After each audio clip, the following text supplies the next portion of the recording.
This video is about how to fix the cells of the air piston of the puncture valve of the main engine. Our model of main engine is 6S42MC MAN BMW, made by Mitsui Makita.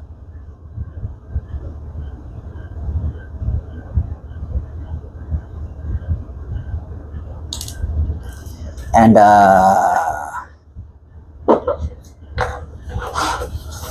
function of the puncture valve is to bypass the fuel during the engine is stopped.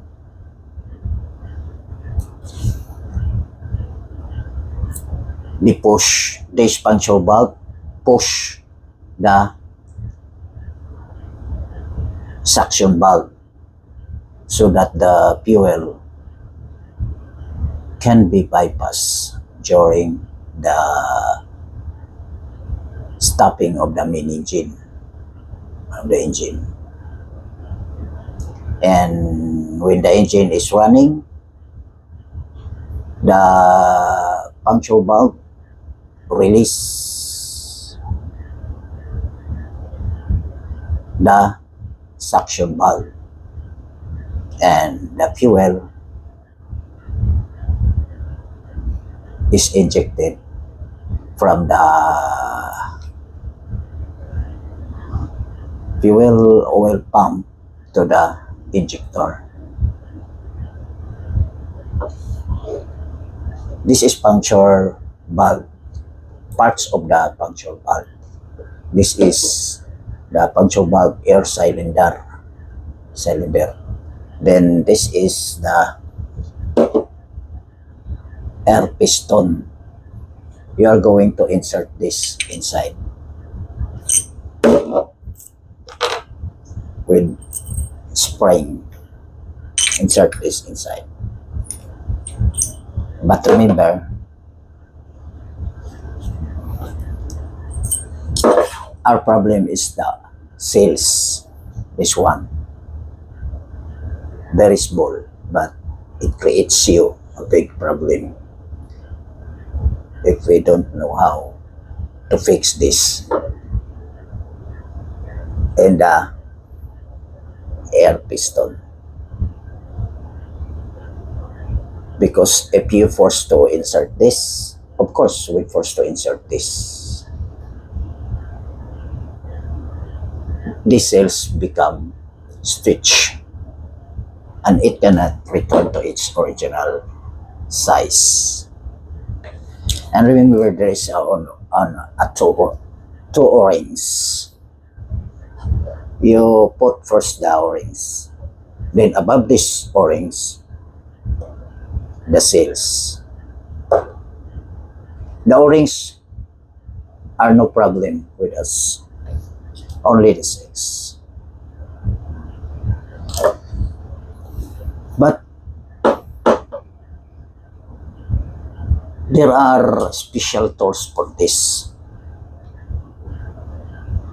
on how to insert the cells. But most of our ships I worked before, the special tools is no more. You look other places, maybe they use for other purpose, maybe they don't know how to use, because they don't they don't read the manual. So almost for the first time, I cannot see the special tools for this, how to insert this cells, especially here. No more special tools.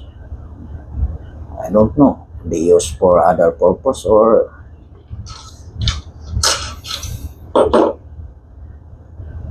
because some officers, they don't read the manuals. So So that special tools will be scattered and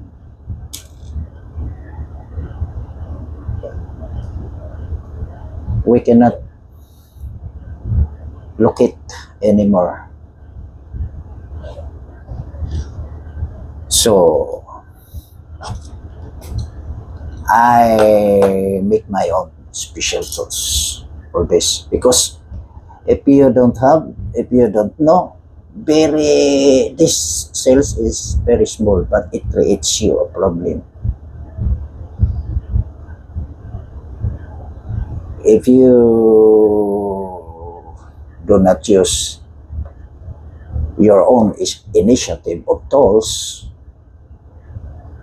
you throw this, how many cells you throw in the garbage can because it become damaged. The problem is to insert this because the clearance is very almost zero clearance. So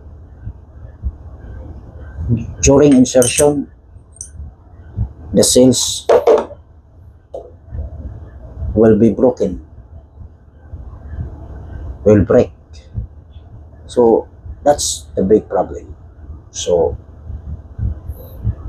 you throw this, the damaged cells, then you take another cells, then insert, then damage again. So how many cells you can throw before you can put this air piston to the air cylinder? So please watch this so that you can learn also what I learned.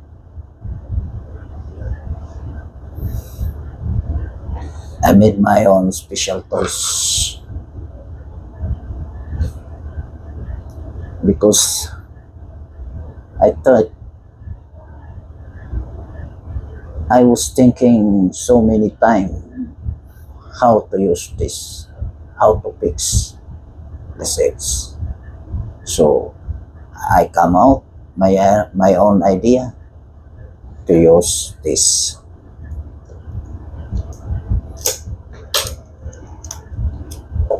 This is in can soft drink can, because soft drink cans is very thin. So all you have to do is to cut with a scissor. Or you can use also the anti-splashing tape, insulation tape in the engine room. Or tin foil in the galley, because it cannot, when you apply heat, that anti-splashing tape or the tin foil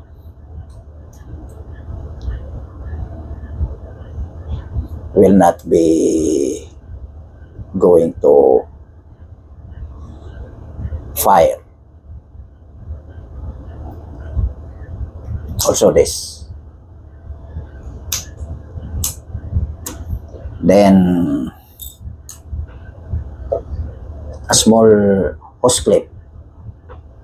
The size of this is 1/4 hose clip.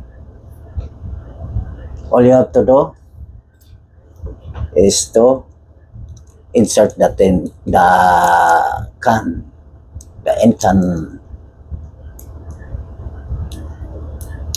inside the hose clip.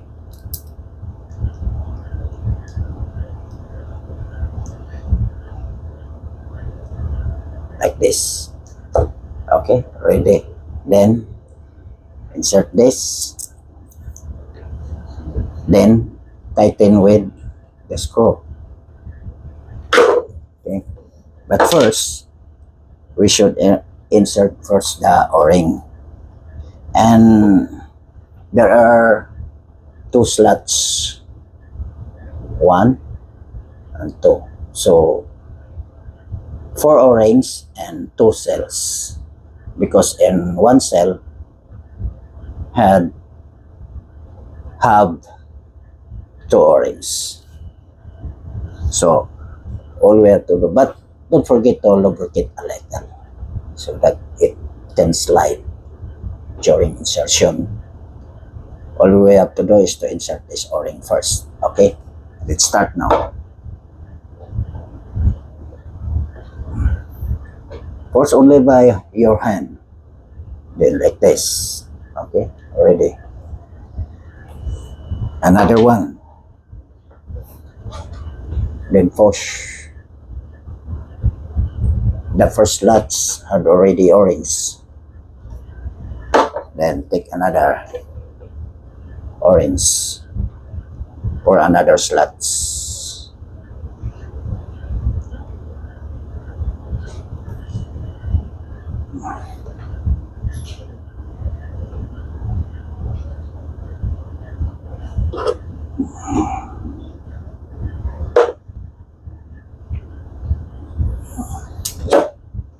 This.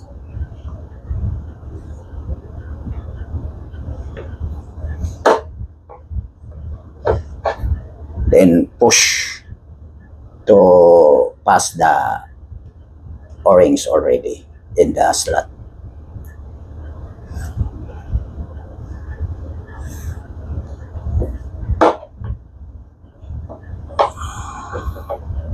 This. Okay. Then another one.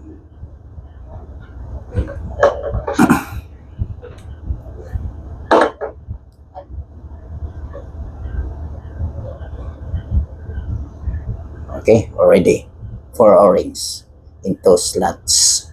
Then that's the time to insert the cells. The cells is very it creates us as problem.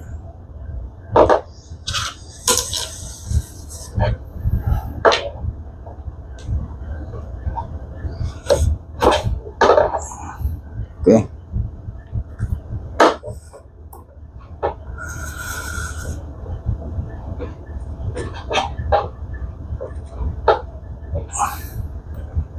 Okay, already.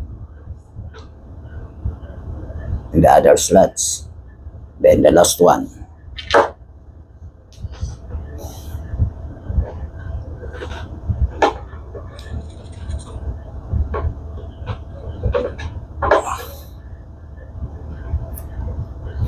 Then ready.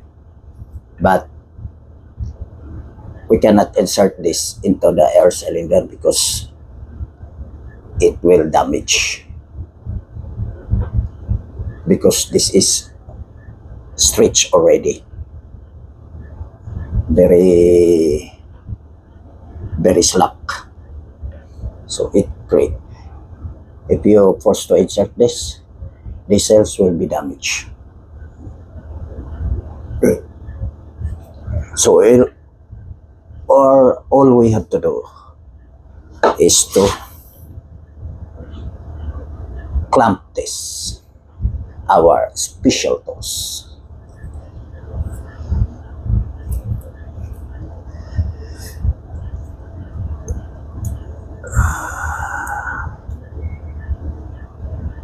Okay, already. The other one. Then tight this by using the screw.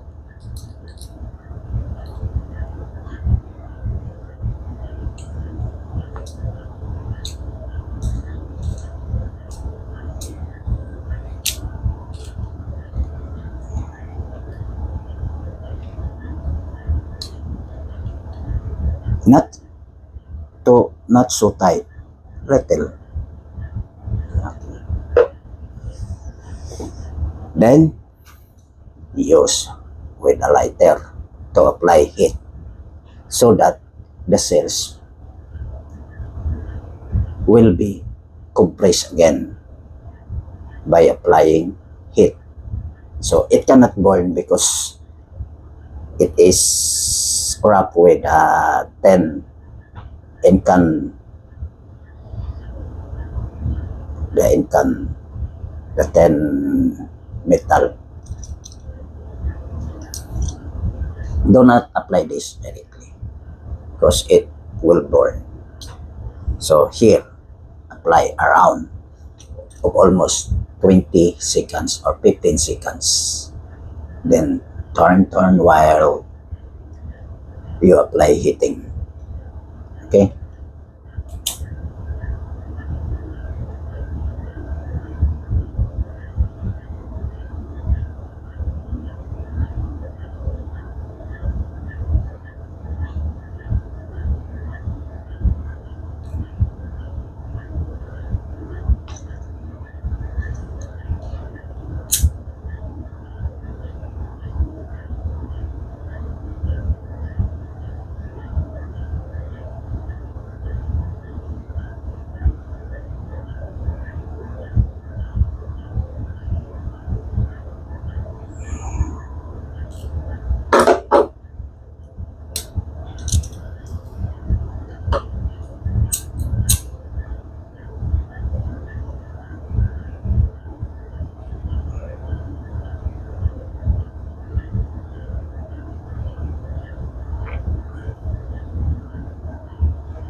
Don't apply too much heat because it will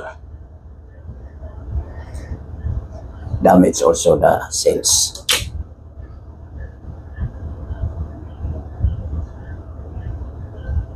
Only when you feel your hand that it is heat or hot already, so stop heating. Then wait for 10 seconds, 20 seconds to cool down. It's very hot.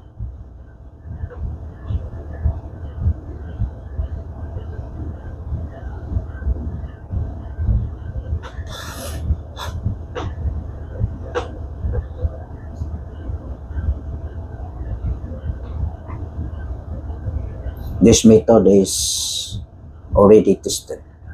All my work to replace the puncture bulb, I use this method.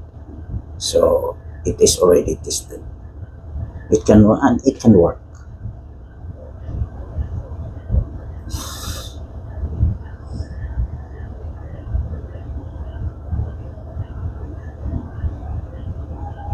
Now remember, this an O-ring.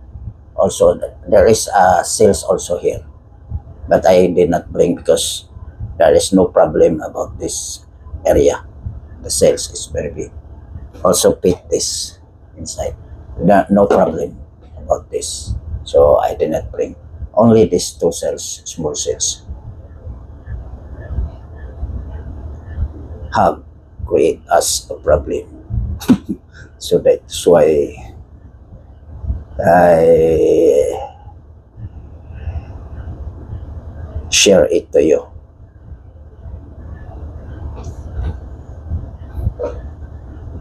That is very easy. Now we can take out the clamp.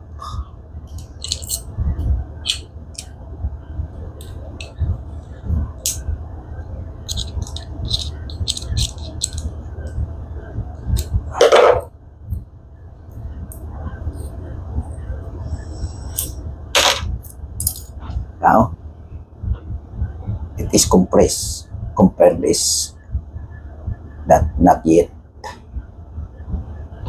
fixed.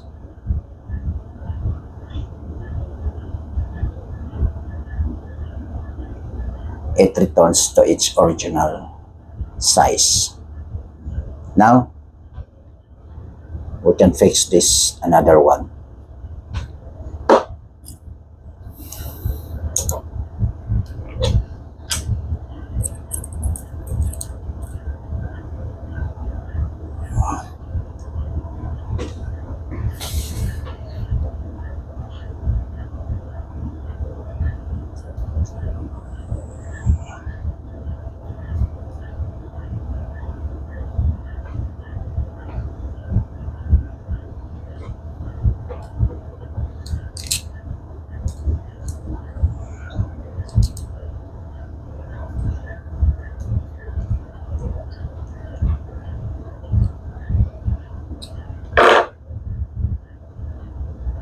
Okay, then apply heat.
Very hot.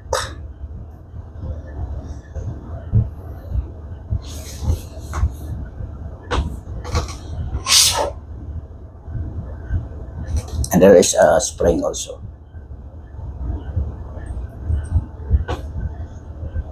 Because if you install it in the engine, the spring will be used for counter tensioning the air.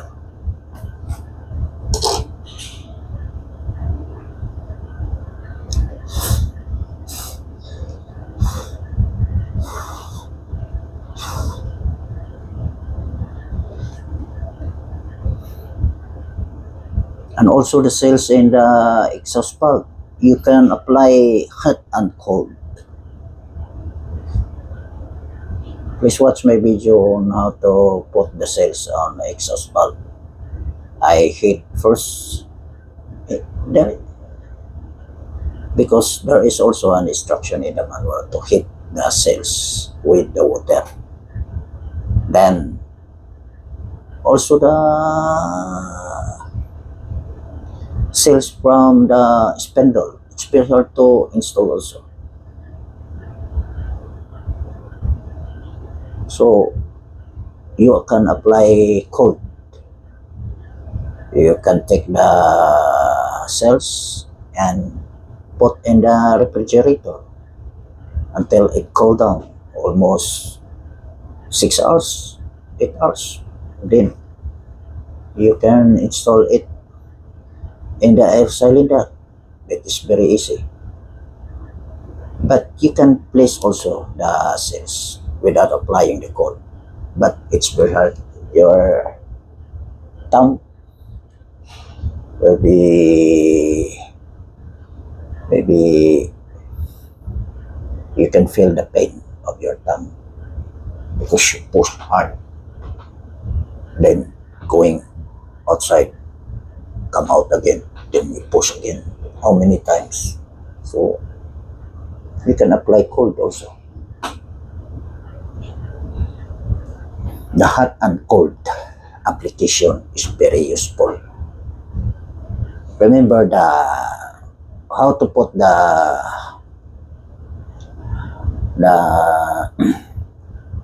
spindle guide or the bushing of the exhaust valve.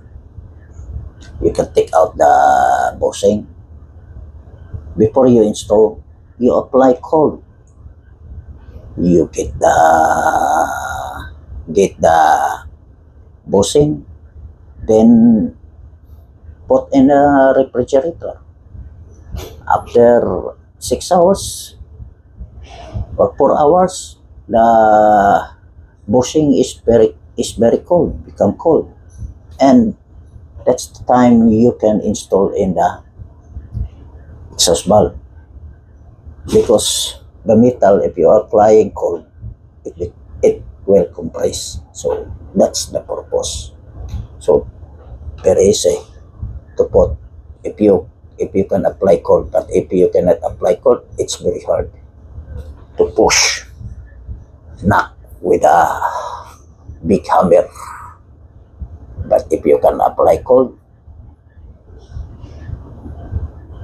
that is tested already. I use that hot and cold to cold the bushing.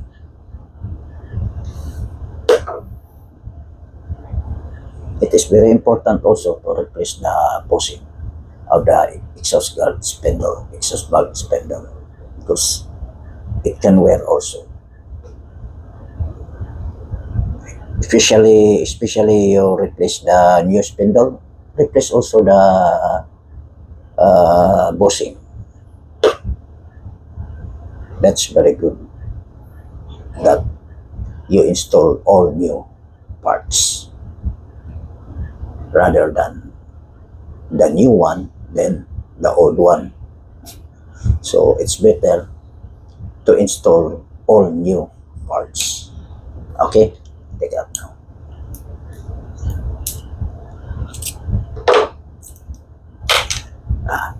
It's very easy.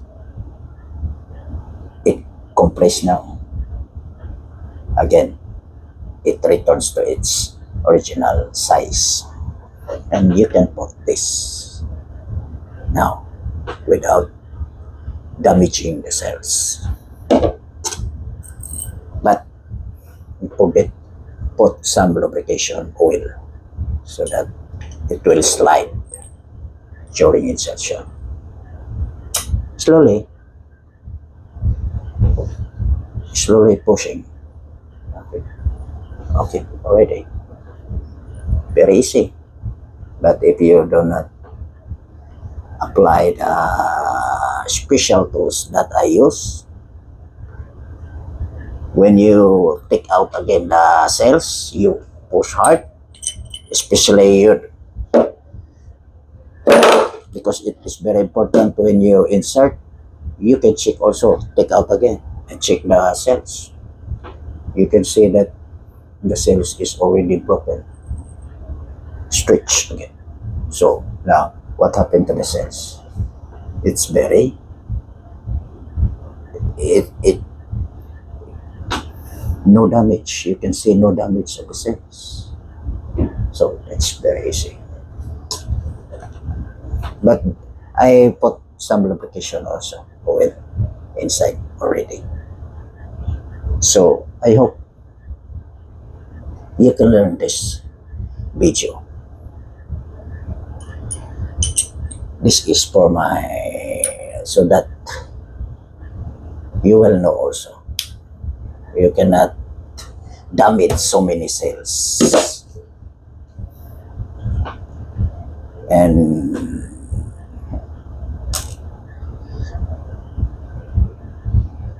you cannot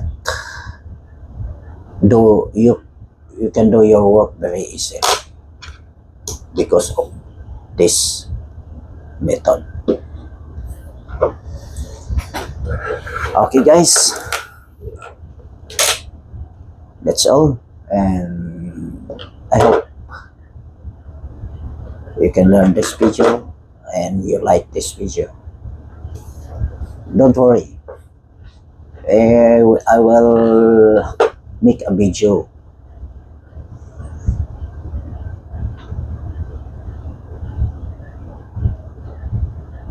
based on my experience. I wish I will share it to you, all my experience.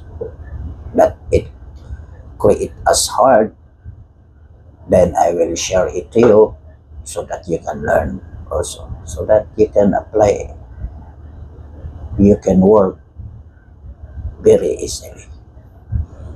You can do your work very easily.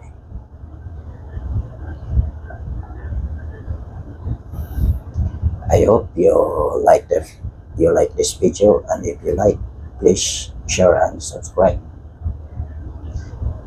so that we can make again our video, another video. Once again, thank you very much to all viewers.